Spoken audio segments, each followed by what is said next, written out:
My people, them, you got Charleston White actually breaking down what happened between him and Young Thug. That entire situation was entirely crazy, but he also has something to say in regards to the Pooh Shiesty and Gucci Mane situation as well. So without further ado, let's dive straight into the interview. Let's go. Shout out to Shay Cheese as well, man, every single time. His heart and mind. See, I'm a prideful nigga. So I don't know if you fall from pride. I'm very prideful. But they says pride comes before fall. Every nigga who I seen go to jail and come out of jail and still talk gangster like you heard Thug on the phone, Pooh Shiesty wrote home, and you don't see no visible transformation, they either die or go back to jail. They die or go back to jail. So I listen to niggas when they get out of jail. I knew my brother was gonna go back. Because for one, he was too anxious to see what was out there. When you listen to Thug on the phone, you know that's a man still with a dark heart, hateful, resentment, anger, bitterness, shame. So he have to cover it up in the G talk. But nigga, they didn't look G to me. Every rapping nigga done caught me by myself. And you go call the police. When you shoot up somebody's house, don't they call the police? When y'all do all these crimes y'all commit, don't people call the police? Mm-hmm. They can't justify doing nothing to me. That's what I figured out. Nigga, you can't justify doing nothing to me and you made a song with Lucci. You had to come get Miami niggas to be your crash outs. Cause you got a little money to get them niggas. Now, one thing about Charleston White is that he's not necessarily the most liked on the internet and especially with street niggas and things like that. But one thing about Unc is that he's always going to speak his mind. And a lot of the things he says, to be honest, it actually does make sense. Obviously, when he's not trying to take the piss and obviously make some jokes and stuff like that. When he's talking about the situation in regards to Young Thug coming home and having the entire mentality of what it's like to be in the prison system, etc. Bro, we've seen it time and time again. We've seen so many people that they go into the prison system, and then when they're in the prison system, you would assume that they're going to come back and obviously make a change and things like that. But because obviously they're coming from a dark place, they're coming from a place where, you know, it's not cool to be, you could say, a nice guy, you know what I'm saying? You got to step on shit, you know what I'm saying? So they get home and they go, there's two things that basically happen. It's either they get home, they do a madness, and they go back to jail. They get home, and unfortunately they pass away because they're going to basically get straight back to work. It's only in rare cases where you see someone get home, try to reform their life and actually make a change, but those people get forgotten very, very quickly, especially within the culture. Do you know what I mean? So when Young Thug came home, what he's saying in terms of him having like that malice within his heart and stuff like that, especially with the whole gun situation, with the Atlanta situation, etc. Bro, it's kind of crazy, man. It's very, very crazy. Us fans, we want Young Thug just to literally commit to the music, but it's like ever since he's gotten out, it's almost like, bro, that anger and that bitterness in his art is like, it's confusing, bro. It's not allowing him to focus, in my personal opinion. Do you know what I'm saying? It's kind of crazy. And the fact that obviously he had to go 20 man up or whatever with bare greens and stuff like that to go and intimidate Unc. Personally, I don't really know, bro. And especially if you're about that life, bro, you're gonna step on shit, you know what I mean? Like, he told Charleston White that, yo, we step on shit, and bro, he didn't do anything, you know what I mean? So, I'm kind of confused when it comes to that. I'm pretty sure you guys are kind of confused when it comes to that as well, but hey, what do we know? But Miami hip to what they doing, because people out of Miami lost their lives between that beef too. Mm-hmm. And the people in Miami didn't get $1 from now nigga, from now nigga. They happened to throw one nigga out the car. I know the nigga shout to I Am Nice. That's I Am Nice partner. They were shooters together. Nice, James, and Nice brother. James, who YFN Lucci rap about, killed his partner, Nice brother, and ran to Atlanta. He was running from Nice because he couldn't come back to Miami. Nice killed James' brother and made a song about it. But what made him make a song about it was he done 10 years on a murder case. And when he come home, yeah, Lucha rapping about James and bragging about how many hats he got. And one of them hats happened to be that nigga brother. It's sad, bro. I think, like, have we made an excuse for people like Young Thug, bro? Especially because obviously we do respect him and we do love him as an artist and things like that. But with the entire rap thing that basically went on, him calling Gunner a rat, etc., bro, like, there's a few things that Thug has done that's a bit questionable, especially according to the street code. When it comes to obviously just business and when it comes to music, hey, 9 times out of 10 and 95% of the fan base don't give a shit, you know what I mean? It's usually the guys on the street, usually the guys that obviously have affiliation with this stuff, etc. It's like, bro, like, it's a bit funny, but Thug got a pass when he was making all these tunes and obviously collaborating and stuff like that. But when you see other people do it, it's kind of like, yo, like, what they doing? That's not G. So it's kind of interesting. Like, how come Thug gets that pass? I don't know. You guys let me know down in the comments as well what you guys think anyways. And he's saying, nigga, James wasn't that kind of nigga. He was that kind of nigga amongst y'all, because y'all were weak. But nigga, he was running from us down here in Miami. So Thug now, according to DJ Academics and the rest of the people, so you got 4 pockets full and the new Spider Crew, they pressing content creators now. Nigga had Lil Baby assistant swing off on, yeah. So nigga, they pressing content creators now. So they done brought the gangster shit, they trying to intimidate Aiden. So now, nigga, they was even pressing Aiden about me. But nephew ain't gonna quit fucking with me because of them niggas. They're not good people, huh? Let's go back. What's your prediction on this Gucci Mane shit? What happened? Gucci is gonna cooperate, as he already have. Gucci is not. I can't see him getting on the stand. Gucci is not the killer y'all think. If you go back and get the police report. It's 2 different people, man. Well, here's the thing. He's more subservient now. He got a woman that controls his mind and his life. Hey, I don't know about all of that, but bro, the guy's being sedated for how long, bro? He's been on them psych drugs for a very, very long period of time. And we all understand, bro, even on the normal level, when you're on that type of medication, it plays with your mind. It makes you a bit more chill, a bit more calm, a bit more zen, so you can actually fit in with society and you're not actually crashing out around the moments. So now the fact that he's been on that shit for 10 years, bro, 10 years, this isn't the Gucci Mane that us man grew up listening to, bro. He's not the killer. He's not that person anymore, bro. He is Gucci Mane, the quote-unquote businessman, etc. But even in saying that, broski, it's whoever basically is within his ear and he trusts and he feels comfortable with, etc. I kind of understand what he's talking about in terms of obviously his wife and stuff like that, or his missus, because even when he's going to interviews and stuff like that, she's always there. Do you know what I mean? In saying that, yo, like, the community kind of see it as like black love and stuff like that, but I guess the street niggas, they're seeing it as something different, innit? He just keep him high on the drug where he stay in the house and fuck. And she bring everything for him to fuck on. She bring everything, she controls all the money. He don't control the money. She control the artist. She talking business. So no nigga wanna sign with you, but your wife handling us, nigga. Pebbles and LA and Reed them again. I told you, when they got Channing for 2 years, that little girl with all that talent. Yeah, we talked. They put her in a room, nigga. Either a room or a hotel, like she was being fucked on every day in lingerie, showing her tits. She wasn't making music. She wasn't making music, my nigga. I said, man, how many gotta be sex trafficking her? From what I heard, that's what they like to do in Atlanta, couple wives. So nigga, when I saw Channing, those was red flags. I'm from where she from, I know how talented she is. Why they're not displaying her talent and it's her titties, her ass? But we already know that's what happens within the music game, bro.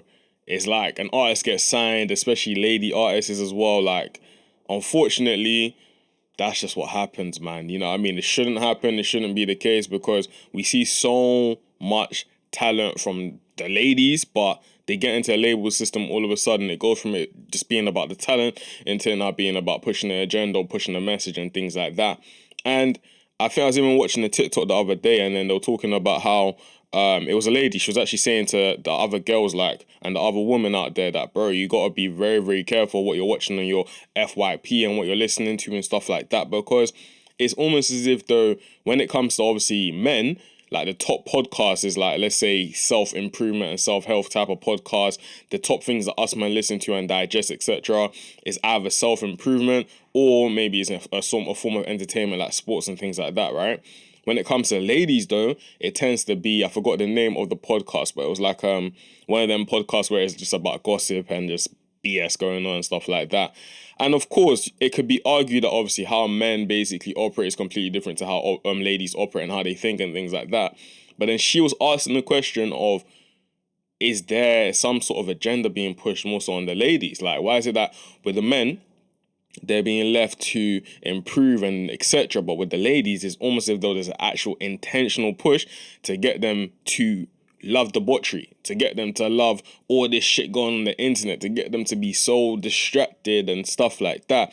Or even consumerism, how, for example, it'll be a case where how many years ago, maybe 5 to 7 years ago, it was all about BBL. Now everyone's trying to get in the gym and they're taking peptides and stuff. Do you know what I mean? Like, it's always about wanting and never being enough and consuming and da-da-da-da, etc. That's what she was basically saying.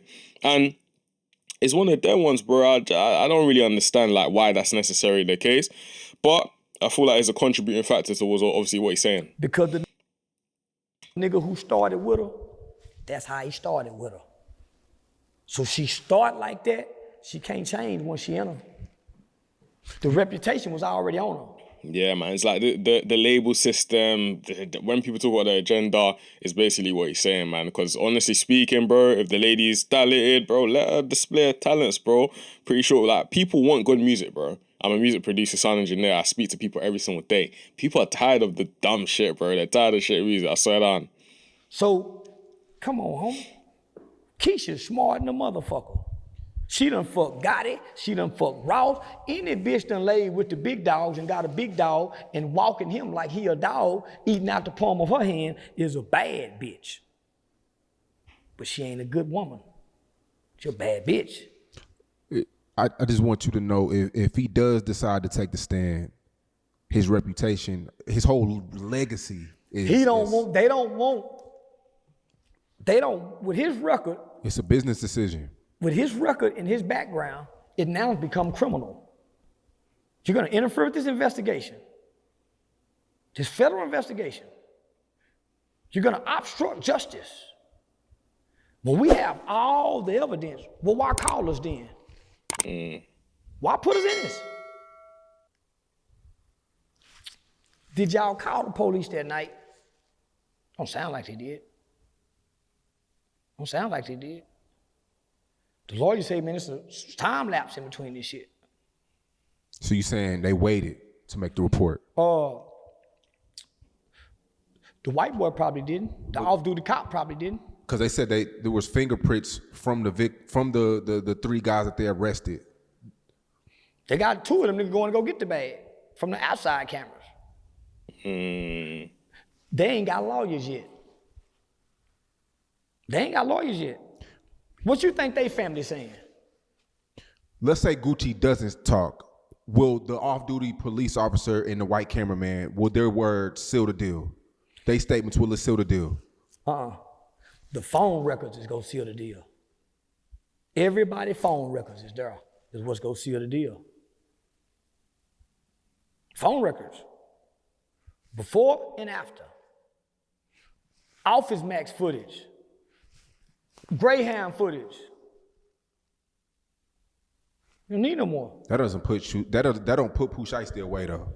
Yeah, it does. What put Pooh Shiesty away is the gun. They don't need the gun. They don't need the gun. So the conspiracy to set it up, that's what you're talking about. Conspiracy beats the gun and everything. All conspiracy have to do is that y'all know each other and y'all was with each other, right? That's it. Before and after. In relevant conduct, this is what they do. This is what they do. And then, hold up. Then mama come back and come with some brutal truth. Gucci man that made over 20-something million off my boy. And people saying, I find that hard to believe. I don't. Nah, he didn't make. The boy was gone almost 5 years. Yeah. And people fuck with his catalog. Facts. Man, happy. So, mama saying he didn't give us people really don't understand how much money there is in the music game, bro. Like, there is a ridiculous amount. The only thing is that we don't necessarily see it on the artists because, again, the deals that people are signing aren't necessarily the best deals. And typically is a case where a lot of people don't necessarily educate themselves in the business as well. Luckily, especially here over in the UK, I've been exposed to a lot of situations and I have conversations with people that really do this, you know what I mean? Some of the top artists in the UK, I'm very, very cool. They're managers or A&Rs and stuff, and they'll be breaking different things down for me so I can then basically say, all right, cool, this is what we're going to basically do to my artists, etc. We can work some sick deals out. But it's very, very interesting how much money there basically is, but then it's always a case where there's always some sort of shady business being done again, because if that is the case where you're making that much money and not going to break some bread off to the family, I know it's not obligation, but if you stand on shit and you're really like someone that's like cool, that's just real nigga shit to do, you know what I mean? Like, the guy's in jail. He probably doesn't have peas to basically send home and make sure everyone's good, except, bro, just break a little peas off bro, I don't know, man. That doesn't sit right with me at all, bro. Scar family saying, man, the man asked for the chain back. Didn't send no money. And we know they got insurance. That ain't a real nigga doing that. That's a nigga that done became subservient to a bitch that done took over his legacy in his kingdom. She leads him. He looked stupid and retarded with them big old white teeth, dressed up like a pretty black Ken doll, but he retarded. That's why he can't talk. Yeah. They got him on medication, homie. He a psych patient. That's why he can't communicate nothing. So listen, he's been on medication for 10 years. The chemicals ain't gonna let him buck back the street. He's docile now. You recently said you don't blame. Well, you said Pooh Shiesty did what he was supposed to do. If he a street nigga. Suge Knight and them did it. Suge Knight and them did it to Easy to get Dre out. Master P went to Suge Knight to get Snoop out. No. He just didn't think Gucci would tell. Because what would give you, you're on an ankle monitor, what would give you the balls to do that? A G nigga. Nah, man. G niggas, listen, homie, G niggas don't have balls. It's about principles. Nigga, G nigga, I know some niggas done killed niggas in front of the people and sat down. Old niggas. This is a little boy that really believe he what everybody else faking to be. Because a real G nigga don't give a damn about the police, nigga. A real... Yeah, like, let's be real, man. Pooh Shiesty is... I feel like he was one of the last people that we had that was talented, had the respect of the streets, could actually adapt even into going into mainstream if he really wanted to and locked in, and has real influence as well, bro. Because, bro, when the guy was out, bro, like, bro, people, you know, people have influence when people are getting tattoos, but because you rapped about it and you got a broski. Like, this guy is different with it, you know what I mean? But Pooh Shiesty, man, the talent was just basically misplaced, because it's kind of like you got the talent, but you also got to just keep it real with the street shit as well. I'm assuming that's what he's basically thinking. And the fact that you're basically starving my mums, you're starving my family, you're stealing money off of me, and it's not even you, according to Charleston, right? It's basically like your missus that's doing it. Broski is like, it's all sorts of stuff, man. But this kind of shows you the two cases and what basically happens when someone basically goes to prison. Is either is a case where, let's say with the likes of Young Thug, you come out and then you basically don't learn your lesson, so you're going to do things that can get you back in. Or like Pooh Shiesty, you come out, you step on shit, and you're back in. Do you know what I mean? Then you got Gucci Mane, who he's the third anomaly that they come out, they try to change their life, but then how they change their life, it's kind of like, yo, like, are we supposed to hold them accountable for what they used to do? Or it's very, very interesting. Anyways, my people, then, if you enjoyed today's video, make sure to like, comment, subscribe, and see the next video that YouTube recommends to you guys. Peace.